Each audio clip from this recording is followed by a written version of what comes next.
which is statistical analysis. This is quite a big topic as part of the Year 11 course. I use a lot of this in Year 12 as like the basis of your Year 12 statistics. So good thing to have like a good grasp on what it is and how you can apply all these sorts of different things. So we'll start with, I guess, just looking at like what actually is probability. So your probability is just the likelihood that an event occurs. Whenever you're thinking about probability, you're thinking of it either as a decimal, a fraction, or percentage. So your probability will always lie between 0 and 1. If you think of like that as a scale, with 0 being like it's impossible for something to happen. So thinking about like if you've got a 6-sided dice, it's impossible you're going to roll a 7. And then 1 being like it's guaranteed certain something's going to happen. So again with that dice, like the probability of rolling a number between 1 and 6 is going to be definite. So yeah, everything lies between 0 and 1. When you're thinking of probability, you're thinking of like decimals. You're not ever thinking of a whole number. So the possible events within probability are called the sample space. So any possible outcome that you could get for a given like decision you're making or like choice you're making is the sample space. So again, really common example you'll see is dice. So your sample space for your dice is 1, 2, 3, 4, 5, and 6. If you've got a 6-sided dice, or if you're flipping a coin, your sample space is heads or tails. Those are the only 2 options that you can get. And so yeah, with this question, pretty simple question, but just to see that everyone's got a bit of an understanding of what probability is, I'll give you guys 20 seconds for those of you watching it live if you want to pop an answer to this question in the chat. And for those of you who are recording it, give it a go as well, and we'll just see how we go.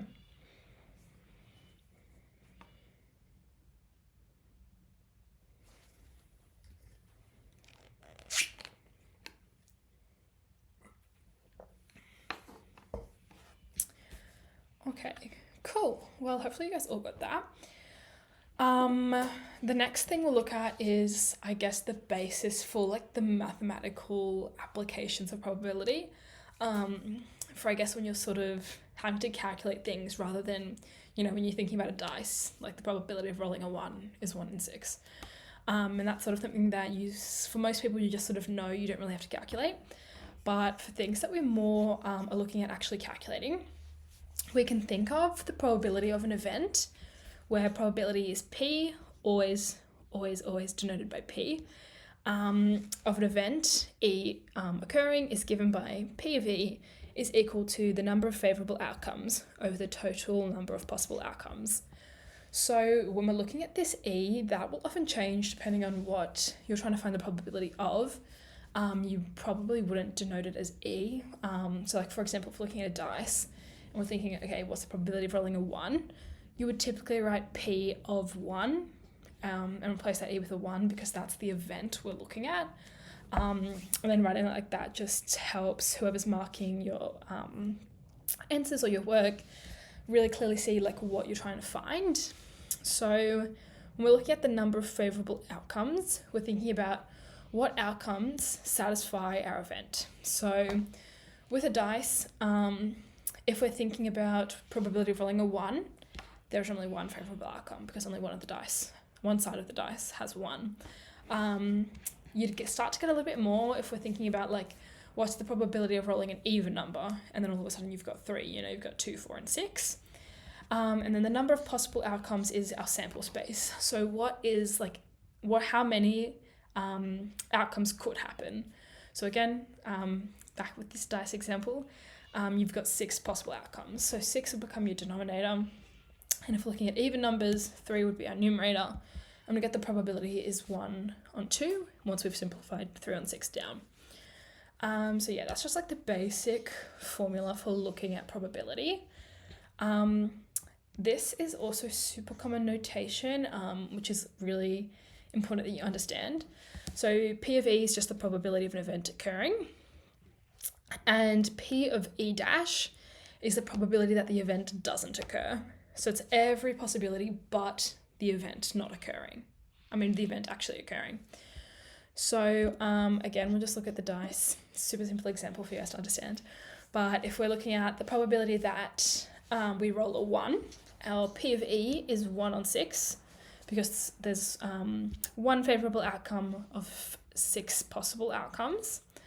And then the probability of not rolling a 1 is 5 on 6, because we've got 5 favourable outcomes, because any other number we roll other than 1 is going to be favourable, because we're looking at the probability of not 1 over 6 possible outcomes. Okay, and because we're looking at probability on a scale, the probability that an event occurs and the event not occurring will always equal 1, right? Because in essence, you have to have one of the other. If you're rolling a dice, it either rolls on 1 or it doesn't. And if it rolls on 1, we're here. If it doesn't, we're here. So we know in total our probabilities will equal 1, because it's certain that we'll either get it or we won't. When you start doing some more probability questions and like harder probability questions, I guess, it becomes sometimes a lot easier to find the probability of the complementary event. So to find the probability that something doesn't occur, where this often comes up, which you may have or may not have seen these sorts of questions before. They sort of come up a little bit more in year 12, but it'll be like, Jack has 6 marbles, he's got 2 red and 4 blue. Find the probability that at least 1 blue marble is chosen, if he picks out like 3 marbles or something. And when you think of that sort of question, that it becomes a lot easier to find the probability that there is not a blue marble chosen than there is. But don't stress too much about those sorts of questions. They're the sort of thing that you get used to once you start seeing them a little bit more. But yeah, anyway, the next sort of thing that we're going to look at is relative frequency. So the relative frequency of an event is a measure of how many times you actually get the event happening if you perform the experiment repeatedly, which is different from theoretical probability. So your theoretical probability is what you think and what you can predict will occur, like based on like the rules of chance, right? So if we're thinking about flipping a coin, it's theoretically, it's 50-50 that you're going to get heads or tails. Okay, so the theoretical probability of getting a head is 50%. So this is a little bit different from relative frequency, because relative frequency is looking at how many times does it actually occur. So if we flipped a coin 10 times and we end up getting heads 7 out of the 10 times, our relative frequency is 7 out of 10. Like, yes, theoretically we could get heads or tails and it's roughly even. Relative frequency is looking at how many times you actually get it if you perform the experiment. Most of the time when you guys are doing statistics questions in your exams, particularly as you are moving into your HSC year in about a term, your theoretical probability is what you deal with a lot more. And if you are looking at relative frequency, they give it to you in the question. So it's not too tricky to sort of use your relative frequency, as long as you understand that if they say in the question the relative frequency of something, you understand what that means and how that's different from the theoretical probability. But that's how that most commonly will come up for you guys. So then we've also got the probability scale. So like I was saying before, all of our probabilities lie on a scale of 0 to 1, where 0 is something is absolutely impossible and 1 is something that is absolutely certain. Okay, so everything is between this scale. You can't have something that's more than certain and you can't have something that's less than impossible. So really common thing to see when you're looking at 50-50 is heads or tails on a coin. Impossible to roll a 7 on a dice.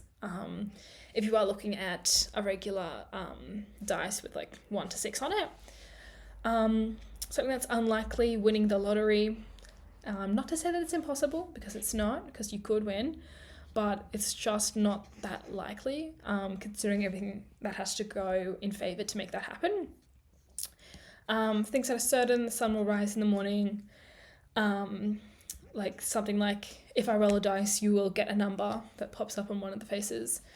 So yeah, just make sure when you're thinking about probability, you are thinking of things in terms of a scale. Whether that for you find it easier to look at fractions, decimals, percentages are technically on a scale because 100% lies at 1, and 0% is 0. So whatever you find easiest for you to look at, to be able to compare probabilities, do that. You want to make everything as easy as you possibly can for yourself. But yeah, you want to be able to look at this scale and think about where different things lie so you can compare them. Okay, so the next thing we're going to look at is multi-stage events. So the complement of event A is A dash, okay? So like we were saying, if you see probability with a letter with a dash on the top, all that means is the probability that the event doesn't occur. Okay, so we've been over that a little bit, so I'm not going to focus on that for too long. Then we've got the intersection of two events, A and B, which is denoted as A, this little thing that looks like a rainbow, and B, which is the probability that both events occur. You won't see this too common with like your basic probability questions where it's about like dice, coins, like picking a number sort of thing. You start to see intersection when you've got two events.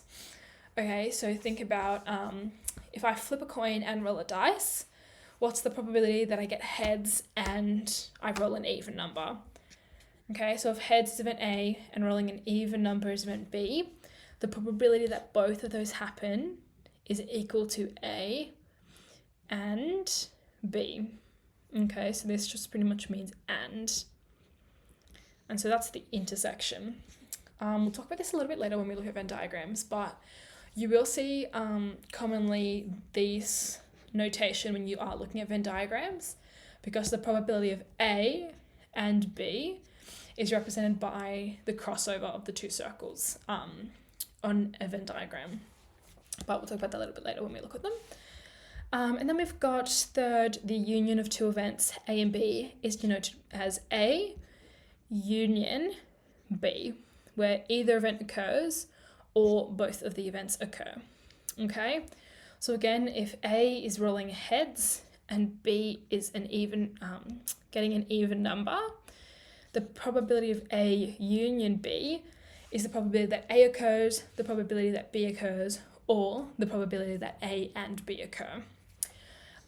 This formula is actually on your formula sheet, so don't stress too much about having to remember it. But this is the formula for finding the union of two events. So we've got the probability of A union B is equal to the probability of A plus the probability of B. And then you do actually minus the probability of A and B, because if we don't minus it, we're going to get double ups. Okay? Because the probability of A occurring already takes into account the times where A and B both occur. And then we've got the probability of B takes into account where B and A occur. So we need to minus A and B so we don't end up with any double ups and get a probability higher than we actually have. Super easy way to check this if you have forgotten to minus. If your probability pops up and it's greater than 1, you've probably forgotten to subtract this from your equation. But yeah, this is on your formula sheet, so don't stress about remembering it, but just important to know and be familiar with how to use it, and to know what each of these three terms means.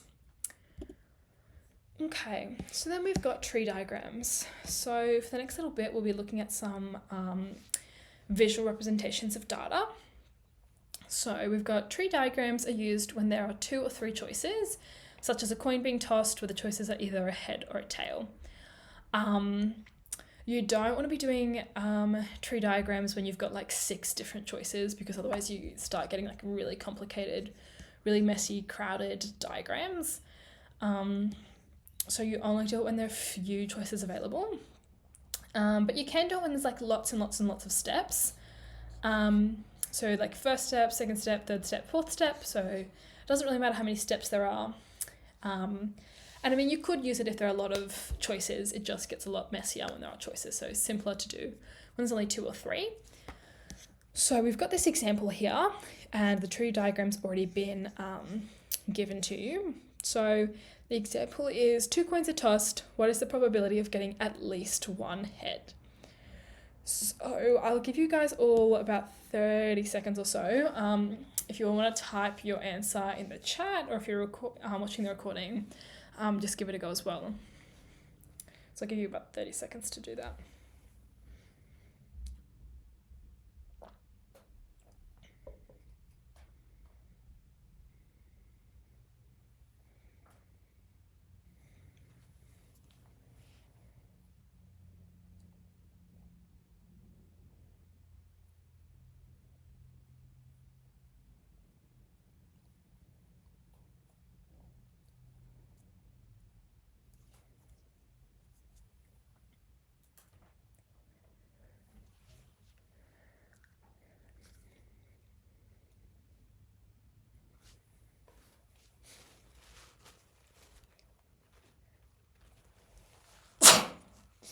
Excuse me, sorry.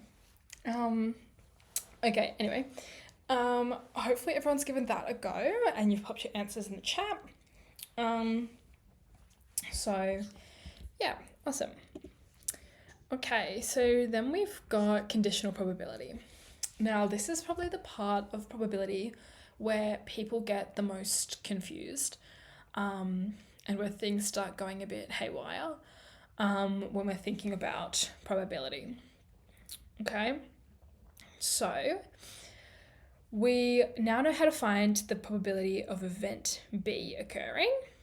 So how do we find the probability that event A has occurred given that event B has already happened? So essentially that's what conditional probability is. It's like, what's the probability of something happening given that something else has already happened? And that's what this little line in the middle of A and B stands for. It's what's the probability of A given B has already happened.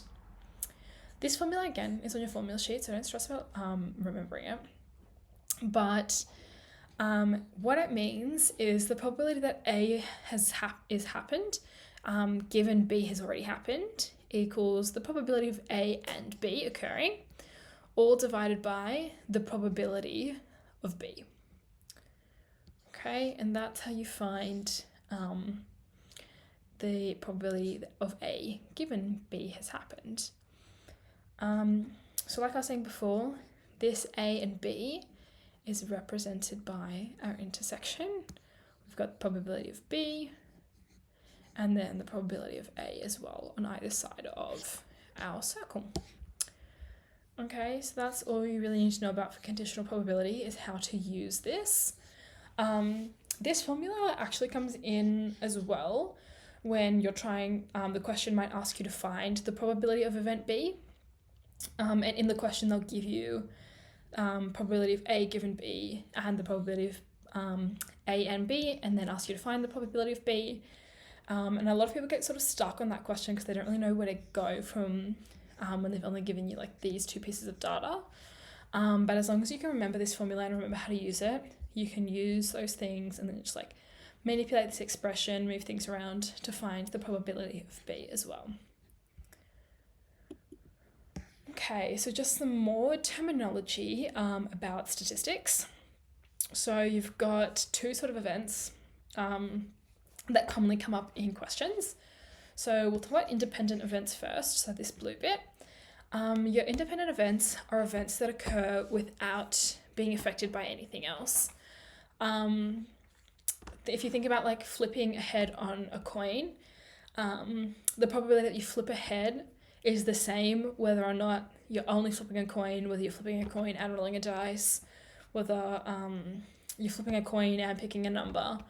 The probability of flipping that coin doesn't change if you're doing something else with it. So the way that you can work that out if something's independent is if the probability of A given B is equal to the probability of A. So essentially what this is saying is that even though B has already happened, that makes no difference to whether A or not is going to happen or not. Okay, and then we've got mutually exclusive events. So these are events where the occurrence of one event will exclude the occurrence of the other. Okay, so where P of A and B is equal to 0. So like an example for this is if the probability of rolling a 1 on a dice is A, and the probability of rolling a 2 on a dice is B, and you're only rolling the dice once, you can't get A and B, right? So you're not going to get 1 and 2 when you roll the dice if you're only rolling it once. So essentially, with these two terms, it's in the name. Independent events means the events are independent of one another. They don't affect each other. And then again, in the name, mutually exclusive. They're exclusive. If one happens, the other cannot. So if you ever get stuck thinking about what's an independent event and what's a mutually exclusive event, think about it in terms of their names. Okay, so just got a little bit more on statistics before we move on to functions. Our Venn diagrams, super common representation of data, super common thing to come up in terms of questions, or even super common things that sometimes your statistics questions will ask you to draw. So super important to be familiar with them. So our Venn diagrams allow us to see the relationship or overlap between two or more events. Okay, now something that a lot of people miss or forget to do is when you're drawing a Venn diagram in an exam, or even like when you're practicing for exams and stuff, you have to include a box around it for the probability that neither event occurs. Okay, so we've got A dash, which we know is the probability that A doesn't occur, and B dash, which is going to be the probability that B doesn't occur. And we've got A and B, so this is just the probability that neither event A nor event B is going to happen. Okay, so even if it's 0 on the outside, even if it's guaranteed that either A or B or A and B will occur, you do need to include this box on the outside and write 0 somewhere in that box. Okay, same thing if you've got more than 2 events. Again, this is the probability that A does not occur and B does not occur and C does not occur. Okay, just want to make it super clear that you understand that nothing will happen outside of this range, or that there are things that are going to happen that aren't A, B, or C. Okay, so with your Venn diagrams, most of you would have seen Venn diagrams before. So we'll just quickly look over this. So this probability that A occurs, probability that B occurs, A and B, where the two circles intersect. Pretty simple. Same thing if you've got more than 2 circles. Where there's no crossover, it's just A, just B, or just C. Between the crossover of 2 circles, you've got the probability of 2 events occurring. And where all 3 circles overlap, you've got the probability that all 3 events occur. You could theoretically have Venn diagrams that have, 5, 6, 7 circles. They'd be super hard to draw, and you guys will never have to draw them. You probably wouldn't get a Venn diagram with more than 3 circles, so don't stress, but just be super familiar with what each of the intersections between the circles mean. Okay, so just a little bit more on the Venn diagrams. Union of A or B is all of it, because we know that union means A or B or both. We've already talked about A and B is just that part in the middle where the 2 circles intersect. The probability of not A, so the complement of A or A dash, depending on how it's given to you in the question, is everything but the A circle. The probability of A is just A and not B, so you don't want to think about that part in the middle. And then if we've got mutually exclusive events, it's neither. You're going to have nothing shaded. Okay, so I'll just give you like a little bit more time just to read through that if you need it.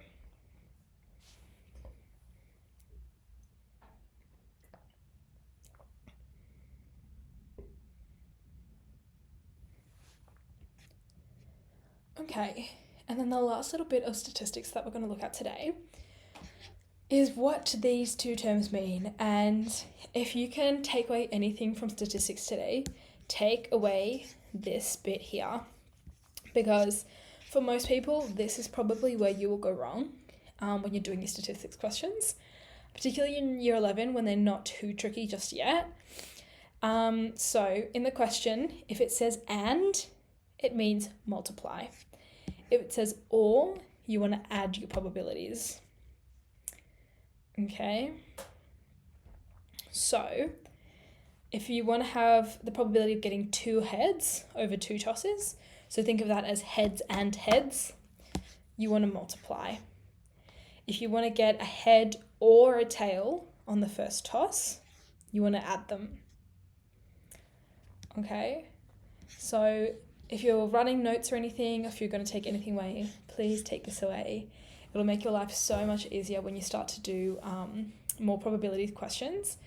And it'll be super good for you guys in year 12 if you can already get a grasp on what this means. So and is multiply, or means add. Okay, so multiply your probabilities or add your probabilities. This rule obviously is for like multi-stage events, so you'd only do this if like you've got 2 events occurring. Because otherwise, if you only have a single stage event, you only have 1 probability, so you can't multiply or add anything. But yeah, please just take this away and you'll be so set for statistics. Okay, so that is statistics all done for today's lecture. If you guys do